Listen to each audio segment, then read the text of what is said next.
how many of you have played this game before? It's called Crypto Writer. It's a lot of fun. Go download it in the App Store. Basically, you ride this little car up and down the historical prices of cryptocurrencies. So you're basically writing volatility. Okay? It's a lot of fun, but it wouldn't be as fun if the volatility wasn't so extreme. So these high highs and these really low lows. Ouch. So a lot of us can probably relate to that, right?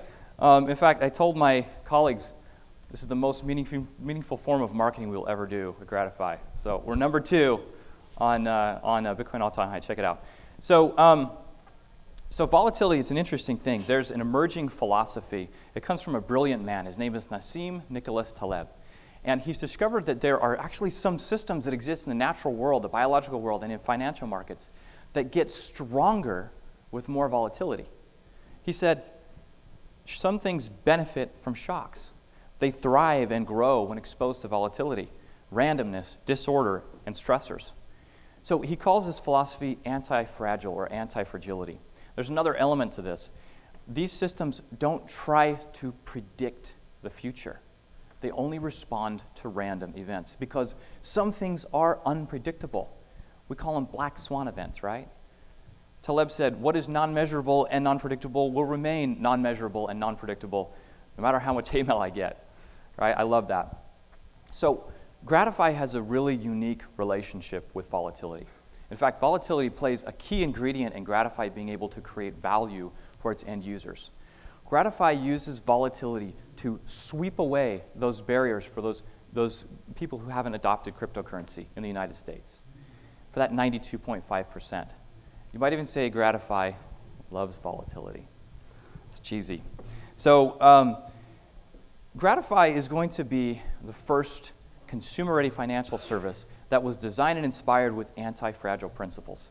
It's going to change the way the world thinks about cash flow, the way the world thinks about personal finance, and it's going to change the way the world spends money. Let me show you what it does. It's with a smart debit account. So when users come into GratiFi, their cash is automatically diversified into 3 currency classes: precious metals, cryptocurrencies, and fiat currencies. And then when they go to spend from their debit account, GratiFi's algorithm looks back at their currency deposits, and whichever one has gained the most value at the moment of spend, it selects that currency and immediately liquidates it. So any gains that are accrued in that account are realized at the moment of spend. It's really the seamless convergence of traditional and alternative investment accounts with spending accounts. And it allows the average everyday user to invest in cryptocurrency and other types of assets without changing any of their existing behaviors. We do it with something wasting currency, and you better believe we've got this patented.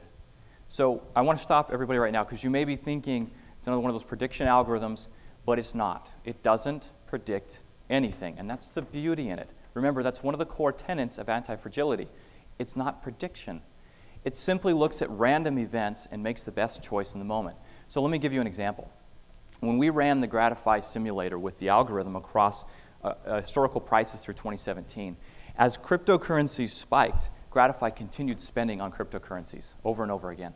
And as it came into the end of the year, GratiFi was out of cryptocurrencies and already spending on precious metals before everything fell off the cliff.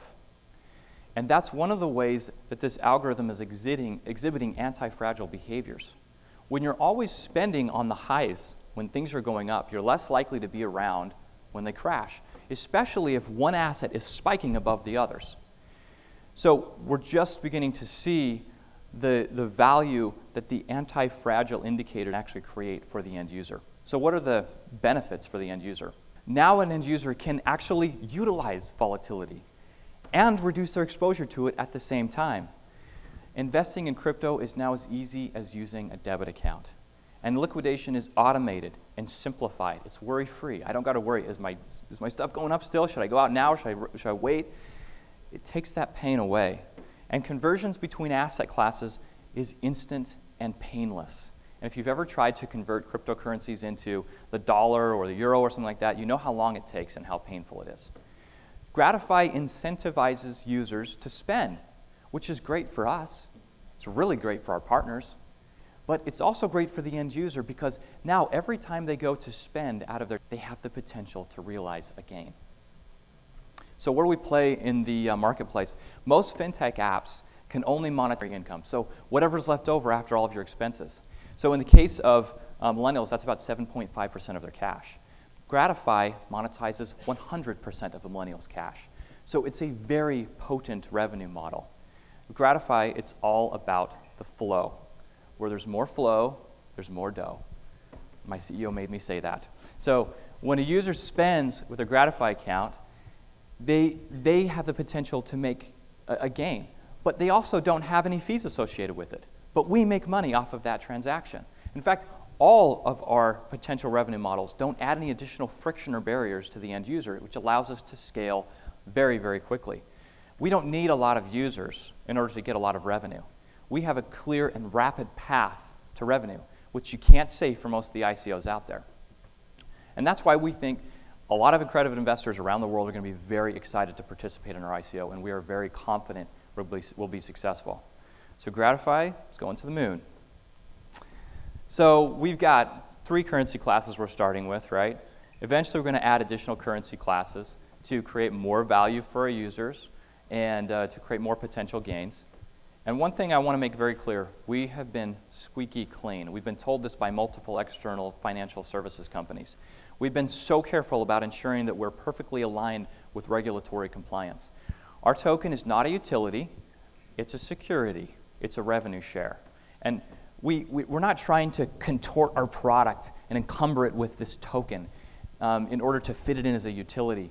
Because we don't want to create barriers for users to come in and use our product. We also don't want to create barriers to create relationships with the financial services companies out there. We filed a Reg D. We have a very strong legal firm that we're working with to make sure we navigate these regulatory waters well. It's really scary what we've been able to accomplish with no funding at all over the last 3 years. But we can get funded, be full-time. We can do some amazing things. We need $1.5 million. Part of that is we need to qualify for a debit card program. And the other part of that is we need the cash to pull off a wildly successful ICO. So we're offering a token discount, 50%. Some of those tokens are gone right now, but we have some available. We're looking for partners who are passionate about the same things we are, who want to create more financial freedom in the world and give more financial choice to consumers in the world. We've got a killer team, and we've got a killer product to work with you. Thank you for your time.